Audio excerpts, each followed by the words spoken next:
Do you recognise the picture painted by our health secretary that different parts of our health service are coming out of COVID at different speeds?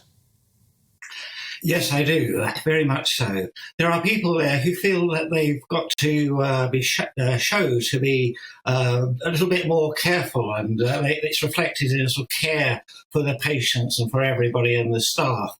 But it's not. It's just an impediment to get returning to normal. You know, every extra impediment you make in the care of the hospital for us treating our patients, etc., you are actually slowing down the need to get rid of this enormous backlog of patients that we have to attend to. So if we get rid of the masks and the distancing, we'll be able to act as normal, we'll become much more efficient. And I think that's really important. And as a member of a university as well, I think it's absolutely unforgivable to continue having these restrictions in universities and face-to-face teaching. We really do need to remember that the vast majority of people now have been infected with the virus and had the extra protection that gives you on top of the vaccination program as well.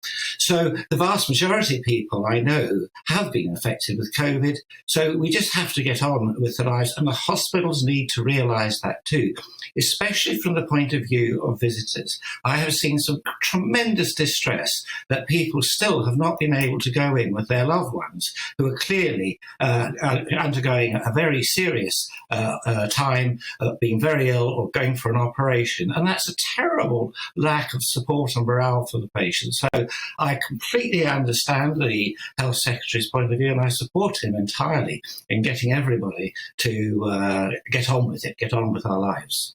And it's a sort of, I apologise in advance because it's a slightly boring managerial point, but I think it's a terribly important one. Is it a reminder, Professor, of just how the Health Secretary's writ doesn't run? And actually, in a sense, it can't run. When you've got, is it still, I think, the biggest employer in Europe, 1.3 million employees, to issue a diktat that says we're dropping COVID restrictions back to business as usual, and for everybody to heed that actually is really quite difficult.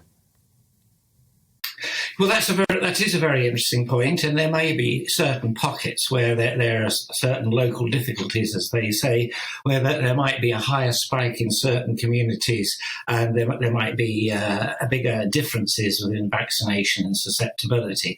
But I think that what I see is a lot of people hiding behind this, not to move on and not to get back to normal. And as I say, get back to normal so we can start to reduce the enormous waiting lists and repair the damage that has happened because we didn't see and diagnose and treat early so many patients. It wasn't just in cancer, my specialty.